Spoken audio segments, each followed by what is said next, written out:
Hey there, I'm Han. And I'm Kat, and we're BrewsandReviews.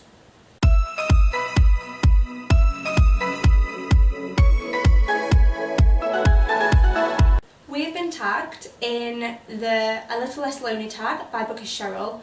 This tag was originally done by Emma Reed, and we'll link both of their channels down below. So we're just gonna get straight into it. Yeah. By the way, I really struggled on this tag. We both struggled. Like, this majorly stressed me out. So I am sorry for the rubbish answers. Like, it made me angry. I was like, I just can't do it. She gets a little scary when she's angry. Like, it stressed me out. There's 5 questions. Every single question stressed me out. Yeah. It was a bit difficult, this one. It was. I will say it was an unusual tag. But we've given it a go. Yeah. Question 1, a classic that got you. A modern or not classic where you identified with the character on a deep level. Okay, so we struggled with this one. I have to admit, I haven't got an answer for this. I don't tend to read classics, so I've read a few, but none that I've particularly identified with any. So I didn't really have an answer for this, so I'm sorry. Yeah, while I read some classics, I don't particularly find myself identifying with some characters. But I did have an answer for this, and I picked Mr. Bennet from Pride and Prejudice by Jane Austen. The reason that I picked Mr. Bennet is that he kind of doesn't care. He's like, oh, it would be really important if my daughters got married so, they're not homeless, but I'm just going to go and do something else. It's just more important. That's kind of me. I'm like, oh, I could do that thing, like put all that money in a home buying ISA so that I could buy myself a house and not be homeless. But maybe I'll read a book first or something. Yeah. So that's why I identify with Mr. Bennet, and that's the answer I'm sticking with. Question 2, a book that surprised you with how much it affected you. I chose Ready Player One for this by Ernest Cline. I didn't really like it at the start, but then by the end of it, it proper gripped me. I loved it, really enjoyed it, and I've heard it's going to be coming out as a movie, and I genuinely can't wait. I feel like that's going to be awesome. I think I need to read it before then. Yeah. You need to read it anyway. I think it's a really good book. It's very techy and sci-fi, but it's brilliant. It's really brilliant, and it's made me want to read more books like that. It's made me more open, I think, to not judge a book by, I suppose, its genre, do you know what I mean, or topic, do you know. So the book I chose to answer this question was Postmortem by Patricia Cornwell. I do love crime thrillers. I hadn't really read any before I read this book. This is kind of the book that got me into reading crime thrillers, but I think what really surprised me about this book is that it basically got me writing crime thrillers as well. I'm midway through writing a novel, and it's about 80,000 words long, and it's a crime thriller novel, and there's just no way that I would have been doing that if I hadn't immersed myself in crime thrillers, and that's all because of this book. So it kind of surprised me how much it's affected my whole life and journey, I guess, writing, mumbling a lot. But yeah, my answer is Postmortem. Question 3, a book that you read at just the right time.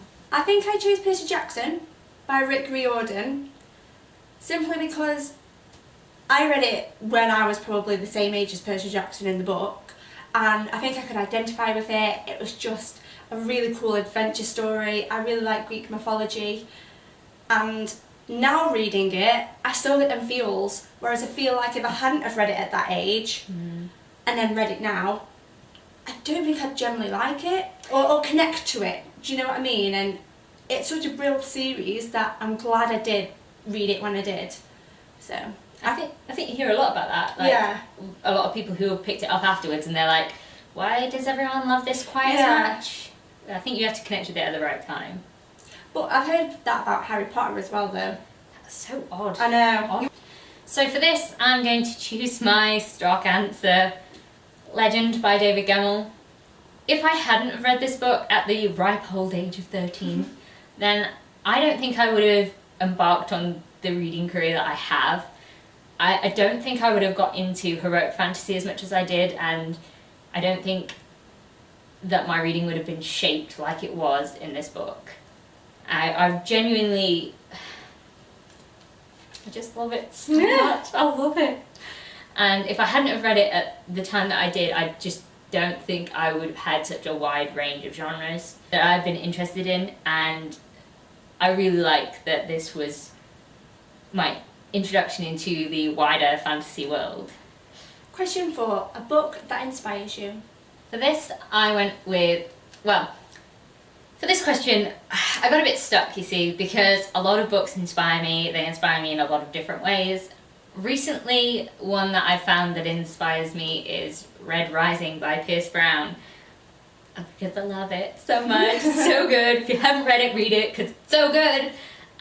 I think what it's doing is it's inspiring me to pick up new things, even if I'm slightly wary of them, because it's kind of a dystopian book, and I've sort of abandoned hope on dystopian books. I was dystopian now, and I just picked it up and fell into it, and it was just great. And I think it's inspired me to be more open into accepting things that I may already have been like, just this, are they all the same?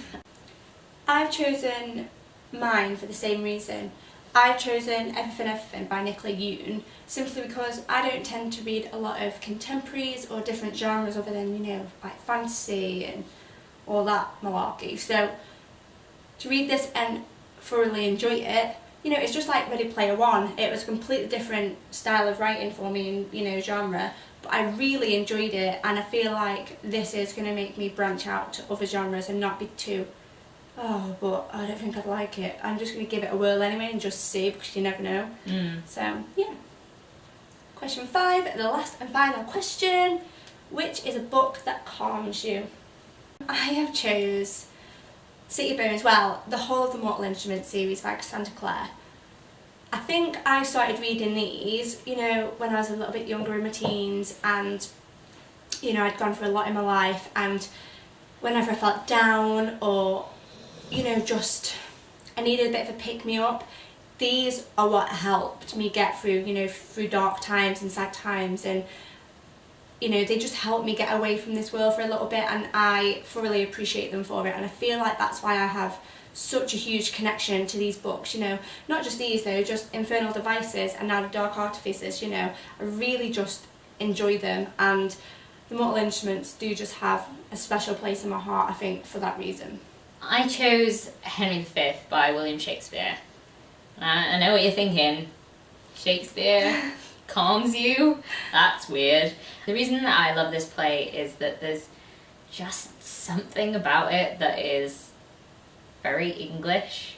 I know that sounds really weird, but it's very patriotic, and it's kind of inspiring, and I kind of just like to get lost in it. Plus, Henry and Catherine are really cute, even though they don't spend any time together at all in the book, and it's kind of a book about war, but still, I love it anyway. Calms me down. I'm just like...